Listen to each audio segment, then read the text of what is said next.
Today's conversation is with Fred and Dan Murray of Ministry Books. When it comes to managing church finances, you really want people who are both competent in their field, but are also committed to the mission. And that's definitely the Murray brothers. They both have years of experience working in church ministry, but more importantly, they both have a strong desire to help churches live out their mission. In fact, that's actually why our church partners with Ministry Books to help us stay organized and accountable in our finances.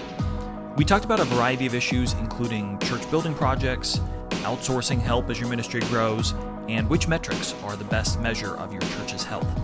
Here's part of my conversation with Fred and Dan Murray. Welcome to the Financial Pathway Podcast. We're here to help you go to the next level in your finances with practical advice from speaker and financial planner Nate Skeller.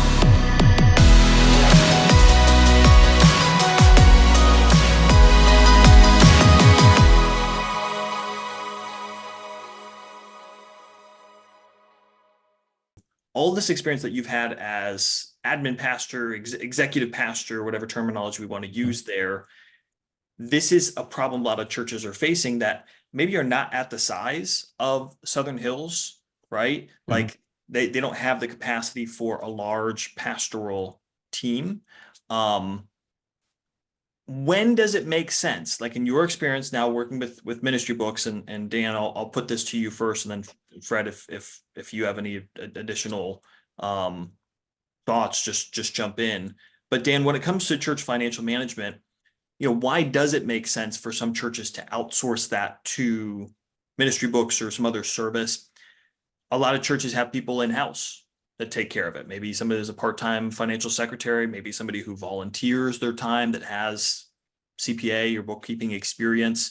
So what are the situations that you're finding that are the right fit for Ministry Books?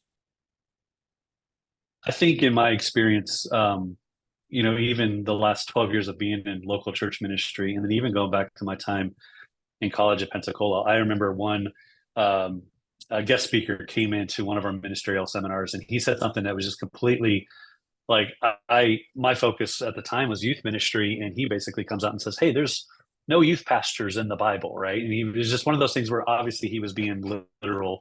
And I laughed. I was like, so I'm here studying for nothing, right? So I bring that up to answer your question, because there's a lot of specialized positions pastorally in the American church today and worldwide, where we kind of specialize different strengths. And so being on a church staff, you want to hire in areas of your weakness. So like, now, are there different offices listed in scripture for the church? Absolutely. And at the same time too, when it comes to specialty hires, I just had a conversation with a pastor not too long ago. Hey, I'm looking for a combo pastor who can wear this hat and that hat.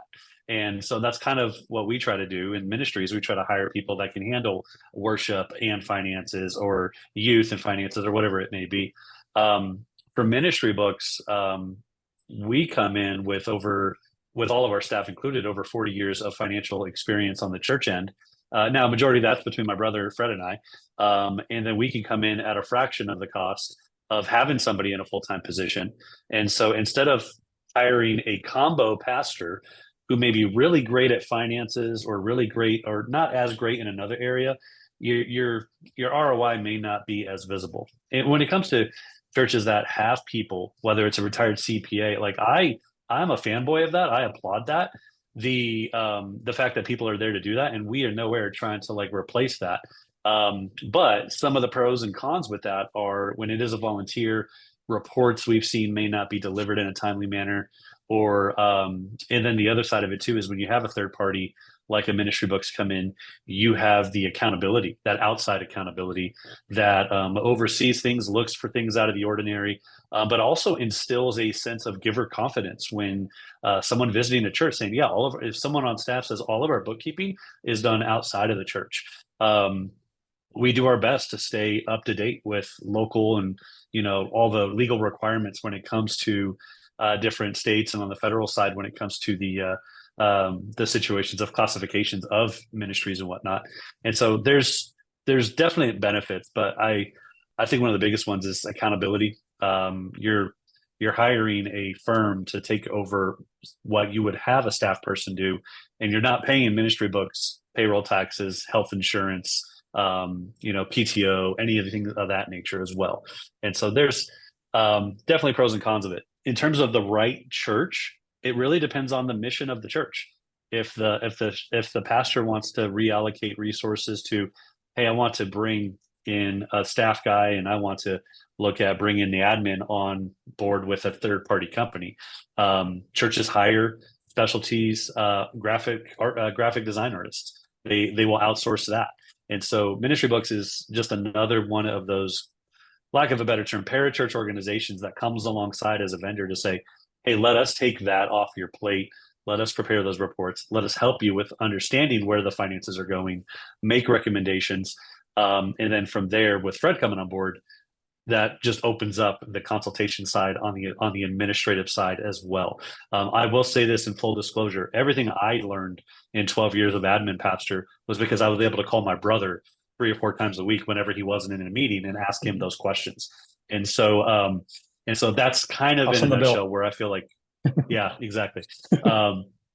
Ministry Books today exist because of just the ministry we did together in the same city, just at different churches over the past little over the last decade and a half. So that's kind of where I see it, and I hope that answers your question in regards to where churches are looking for to outsource something, and then that could, maybe they need the need on a worship pastor, maybe they need a need in the family discipleship pastor realm, where the pastor's vision wants to take their church to the next level.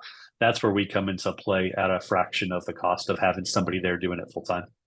Yeah, I've had, so since doing Financial Pathway and doing what I'm doing, financial planning, investment management, I've had many pastors ask me, hey, what about like overseeing church finances? Do you do that? Do you come in and kind of give us a little bit of an audit and overview? And that's just not, it's not my wheelhouse. It's not my forte. Fred, we were talking before we started the podcast about you were saying, kind of how we're defining an executive pastor. There's kind of some flaws with how we're looking at it. So would you mind sharing that with us? Like give us your thoughts on how an executive pastor previously has been defined and how we need to start thinking about that. Yeah. So executive pastor in the past was the admin pastor, the guy who did the HR, the bookkeeping, the systems, the policies, building projects, anything financial business related was the executive pastor. Yeah. And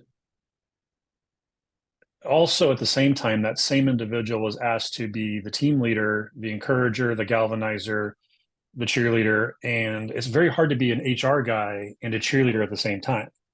And so I think what happened is that those roles got combined. So essentially, I think what happened is you had the administrative pastor and the associate pastor role getting combined. The associate pastor was the pastor's right-hand man, led the staff, and there was this combining. And even as Pastor Caleb and I were looking over the job descriptions, like, who in the world fits this? It's like got to be like 3% of the population that can do this. And so what we did at Southern Hills is we kind of blew up the executive pastor role from what it was. And because for me, there was a certain point I was able to do admin and people work, but I always felt like this constant struggle of like, the more I did here, the less I did here, and vice versa. Especially as the church grows. I think you can have one guy do that, probably up to about 600 people, and probably a staff of roughly a dozen or so. But once you get past those thresholds, I was hitting my lid, and then we had, thankfully, we had Caleb come along at the right time, who I absolutely love working with. So what we did is we basically took the model from Rocket Fuel and Traction, this idea of integrator, who basically comes between the visionary, the senior pastor, and the administrator, and helps galvanize and collate the team around the vision and the practicality of it. And so what we did essentially is we split up the traditional executive pastor role between Caleb Sargent and myself. Now, Caleb still has the role of executive pastor because we're comfortable with that, but I also went back to the role of admin pastor because it's very clear and defined of what I do. And so years ago, Josh Tice was asked, hey, what's the first person you want to hire? And the answer was executive pastor. And the idea is find somebody who can help build systems and build policies and procedures to give your church a structure so you're not losing everybody. I would say now we're at 15 years later from those comments. I would say the first hire would be your integrator, executive pastor who leads your teams. Why? Because in the last 15 years, admin has changed so much. When I first walked into Southern Hills, I walked into one office with one computer, and that one computer had all the financial information of the church on it. And now you have cloud-based everything. And so, like, even this conversation, years ago, it was, okay, let's get 5 people in a room and record it on camera. And now we're on a platform called Zoom, and we are having a conversation, different parts of the city, different parts of the country. And so the admin world has changed so much to where you will always need a guy to cast vision, I believe, on your team. You have to have the senior pastor, and you have to have somebody on your team who can keep the team gelled together. And that role of integrator, which Rocket Fuel speaks a lot about, and the Traction speaks a lot about. And I'm finding, just like graphic design, as Danny said, graphic design has been outsourced because of technology as well. Admin is going down that road. And to me, the admin pastor has historically been even a higher pay than the associate pastor in churches. So if we can take that $75,000 to $100,000 a year position, even including benefits, down to, in our cases, most of our pricing is a third of what an in-house would cost. So taking a $75,000 a year position and taking our highest console package, which is $2,000 per month, down to $25,000 a year, that allows you to hire a youth pastor, a ministry, a media tech, a junior high pastor, at least get that ball rolling down the court. So that times are changing. It used to be, hey, let's get your systems guy in place. Well, you have us available to you, but not every church can get you can't outsource a Caleb Sargent, because why? His role is based on so much relational investment with the team. Even with me, him and I get along so well, and it's great to have him in that role for us, because we are dealing with, look, if you don't have relational investment, you end up having high turnover.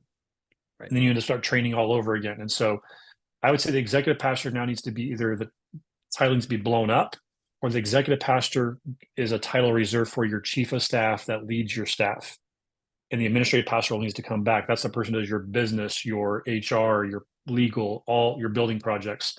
That's how the roles change. And that's where ministry books can come in, because I can provide that service, because I don't believe that role needs to be as relational as the chief of staff / executive pastor.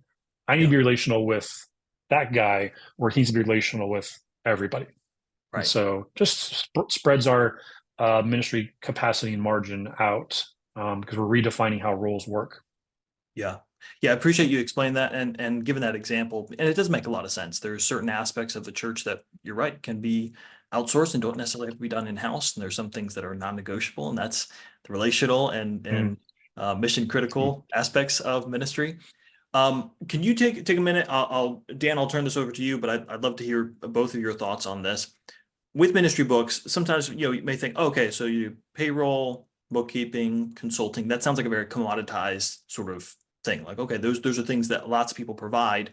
But, and I know this personally because the conversations that I've had with you, it's much more than that. And the value that you're bringing to churches when it comes to these financial services plays out in a much bigger way than just taking care of some things off the to-do list. Can you give some examples or think of some ways where you've been able to come alongside churches and by doing these services, help them to kind of go next level in either some things financially that they're doing, or just even beyond that, helping them in practical ways to think about how they're running their ministry in a better way? Well, just some of the examples I've seen with some of the clients that we've had is, and I think I shared this in our last time we recorded a podcast, was they were running their finances and tracking things off of Microsoft Excel, which we kind of laugh at, but it's better than nothing. But when we put things together, we use QuickBooks Online exclusively. When we started tracking all the income, getting all the receipts, putting things together, we were able to generate reports that gave them a much clearer picture. I had a church here in Pahrump, Nevada, and another church in Ohio literally say these are the most clean, easy to read financial reports we've ever seen. And so when I hear that, I I kind of like not laugh, but I kind of just feel like, oh man, like the churches I've been involved with, or the church that we're involved with now with my brother, these reports have been clean and been easy to read for the last 20 something years. And so we bring in a little bit of that structure to then give them the financial picture to make the decisions that they want to make. The idea of how much do we need to save for that upcoming building project? Where's the margin in our budget that we can do that? Where are we spending, or how do we save for? I just saw a comment in one of the, I think it was the Idea Network community. Hey, how much do I need to save to hire somebody? Is it 6 months of their salary before I hire them? And so those are kind of the questions that we would, kind of walk alongside with you. It's like not so much a savings amount as much as can your offerings handle the amount of additional expense that's going to come with that employee. And so those are the kind of questions that we'll walk through. At the end of the day, what's the vision? All right. Money is when we steward resources, we're stewarding a tool. And that's what money is. It's not something we love. It's just the resource that we have to do ministry. And so we want to steward that alongside of our clients to help them get that bigger picture. And so that's where I think the benefit lies. I'd also jump in on that. Yeah, go ahead. I'll jump in on that. It's not just the financial side. Again, I joke around, but I've had the admin role for 17 years. But I've been the youth pastor, the children's pastor, the missions director. It's like this hodgepodge of stuff. And Danny's had multiple roles as well. And I think he had 5 at one time. And so, like for instance, I had a phone call yesterday with a good friend of mine. Just came off of a Monday coaching meeting with his coach. And the coach basically said, hey, you need to go apply and get on Slingshot and start putting your resume out for different churches. And this guy that I was talking to as a friend, not even a Ministry Books client, just talking to, he said, hey, I know this guy. He planted the church, and the coach is telling him to do something different. And because of the church organization experience, I was able to walk him through the same conversation. Hey, you need to do your role, hire yourself an integrator, hire yourself an administrator, reorganize your structure as opposed to just leaving. He literally said to me, he said, Fred, he said, yesterday I was literally like down in the dumps. He says, this conversation that we had gave me a vision for 15 more years. So it's not just the numbers. It's we know how church structure works. We also have, if we don't know the answer, we have people who do. I mean, having you a part of our friendship network, the idea of like, hey, look, the pros and cons of a 403B, I have one, but I want you to talk to Nate first. And so we have places that we can go. We have a network that we've developed of friends through relationships that we can not only help them financially, but help a church function smoothly and efficiently. And so, and preventing literally, imagine if that pastor would have taken the advice and gone, and this church, he was the planter, getting ready to enter a building project. If, again, there's other guys like me, so it wasn't just the fact, oh, Fred's the savior, but there's other guys like us who are investing in not only just the financial side, but in the spiritual, organizational side that are wanting to see churches grow and reach people. That's why we're doing it. Yeah. If it was because, if it was about making money, we wouldn't be picking churches. We would go after high-end people. You see these things on Instagram all the time. Hey, get 6 clients and make 100K a year. We want to help people. We want to see churches established and grow. And that's why God gave Danny the vision to develop this company a year and a half ago. So. Yeah, that's awesome. And Dan, you brought up, the Idea Network. What's happening is within the ministry world, these questions exist, and Fred, Dan, like you many times, even before Ministry Books was even a thing, you were receiving these questions just sort of in individual personal conversations. People say, hey, what do you think about this? Can you give me your 2 cents on this? So now you're kind of formalizing this away, because with the Idea Network, that Facebook page, people are just kind of crowdsourcing different questions. And a lot of them are not related to finances, but some of them are. And what I find a lot of times is, in the aggregate, when you throw out a financial question, people are giving their well-intentioned advice, but many times the people who are offering the advice, you kind of think they're probably just as clueless as the person who's asking the question, but they're much more confident in their cluelessness. And so it's really, I'm really glad to have, guys like you, where it's not just hey, we're confident in our answer, but we're confident because we're coming from a level of expertise and experience. And being able to delineate those lines of like, hey, there is a place that you can go and get good quality service and advice and consulting in these areas that's very, very needed. And I think there's a lot of churches that are fitting in that tight window where it's like they're big enough where they have some financial resources, but not so big where they can be able to do everything in-house, and they have to make those judgment quality decisions about, well, what are we going to invest in. Last question before we kind of wrap this up. These metrics that you're providing churches, payroll, bookkeeping, there's various reports that are done and provided as churches need to have, but there's a story that those metrics tell. So Dan, I'll turn this question to you first. When you're looking at metrics and you're having conversations with churches, what are some things that you're looking for that are going to help to inform a church, maybe of their internal health, not just financial health, but ministry health, mission health? What are some things that you found to be helpful metrics to gauge where churches are at? So each month we'll do the bookkeeping, we'll do the data entry, receive receipts, categorize, do payroll, make sure all local, state, federal taxes are paid on time.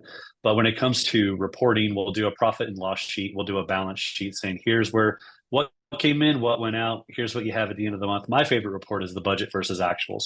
So we actually will assist our clients year end. Like here in the next couple of months, I'll be having many conversations. Hey, we want to create our 2025 budget. Can we walk through that? So we'll walk through some of the growth trends we've seen year over year in their finances, so they can, hey, here's the income number we feel that you can plan. And then we'll walk through those steps with them. But on the budget versus actuals, really on a monthly, quarterly, semi-annual scale, I can highlight when spending is higher than what was planned in the budget. And just ask those questions of, hey, what was the reason for this? Was it an emergency? Was it something out of the ordinary? Or it very well could have been, no, our youth pastor spent way too much on that event, right? It could be that awkward conversation. And so when we see those things, we have mechanisms and things that we partner with other organizations to say, hey, maybe you need a PEX card or an Expensify card payment system where your staff can't overspend the limits you set on their purchasing cards. And so there's things like that because at the end of the day, the budget is a live document, and not everybody on a staff of 12 to 25 is going to know, hey, do we have the funds in the bank to go pay for this event? And so those are the things that we, from a top level, try to create the structure and establish, and then work with churches saying, hey, here's some areas where spending was a little bit higher. Maybe we cut back in some other areas that may not be as a fixed expense, but more discretionary. And so we'll look at those percentages on a monthly and a quarterly basis, and then make recommendations as we move forward. So, yeah. Well, Fred, I'm going to turn it to you for the last word here in just a second. Since you are the older and much more mature of the Murray brothers, I felt it would be only fitting to allow you to wrap us up on that. I'm going to leave the call now. Dan, while you were talking on that point, it reminded me, I heard I heard this story about a church where one of the pastors, using the church card, went out to eat. I think, took somebody out to eat, within ministry capacity, but then decided to leave the server a several $100 tip on the church card and said, hey, I just really wanted to be generous and blessing. It's like, well, that's great, but you could be generous and blessing your money with your own money. Just kind of like knowing where those lines are to say, okay, what is a reasonable and okay use of church funds, and when are we kind of like going outside the bounds of anyway. I when I heard that story, that just really cracked me up, and it when you were talking about that, it reminded me. It made you want to be a server for a day. Is that what it was? You're like, hey, I'll be that server. Yeah. All right, Fred, give us the last word. What were your thoughts on that question? So obviously, Danny, because of the bookkeeping and the payroll background, I'm thinking more of the financial. And again, my side would be more on the consulting side. I'm looking at stats like, hey, what's your salvations? What's your baptisms? What's your volunteer engagement? What is your per capita giving? Things like that, as far as the church overall health. So it's more than just church attendance. And so, we tend to look, okay, we were running 100 last year at 150, or we're running 500, now we're running 600, or whatever it may be. But salvations, baptisms, giver engagement, and per capita giving kind of give a holistic approach And then you can look at other things like, hey, if I'm planning, is my staff salaries, are they in the 45 to 55% range? Is my building in the 20 to 25 to 30% range? Is my ministry budget? So there's all those things. So it's not just financial metrics that we'll be looking at. Now that Ministry Books is finance plus consulting, it's overall church health metrics I'll be looking at as well. So that's the idea of, we joked around with, hey, the term virtual admin pastor, whatever it may be, but really it's the idea of my role is to come alongside your visionary, preferably your integrator, and give them the resources they need to lead. That's one thing to do for Caleb. He's like, now it's like, hey, Fred, can you give me this, this, and this? Absolutely. Why? Because I want him to be informed and make wise decisions that impact everybody else, and it benefits the church. So Ministry Books has transitioned from bookkeeping, payroll to now literally anything church administration. Danny said earlier, making staff manuals, policies, procedures, health insurance questions, anything that an admin department would do, Ministry Books now can handle, which is a cool place to be. Awesome. I love it. All right. Well, if people do want to connect with you, because I know several people listening to this podcast would love to ask you a ton of questions and get your input on a variety of things. Where can people connect with you? Where should they reach out to you? So we're on all the social platforms. We're on Facebook, Instagram, and X. Our handle for all three of those, I believe, is for Instagram and X, it's ministry_books. And then for Facebook, it's just Ministry Books. And then our website is probably the main place. theministrybooks.com is our main URL. From there, you could see our services offered, our pricing's transparent. There's a contact us text box at the bottom. We'll connect with you. On the contact us page, you can schedule a discovery call with us to present the services, and we tailor it to every church. We don't say every church needs all three services. We say, what do you need? What do you have? And then we'll make advisements, once we get involved in a client relationship with them. Yes, but theministrybooks.com is the best place to go. Thanks. Yep. And I'll say this for Redemption Church, for our new church plant, we will be utilizing Ministry Books and look forward to working with you guys as well. And I hope some others will reach out to you and utilize your services. So thanks for your time today, guys. Enjoyed the conversation.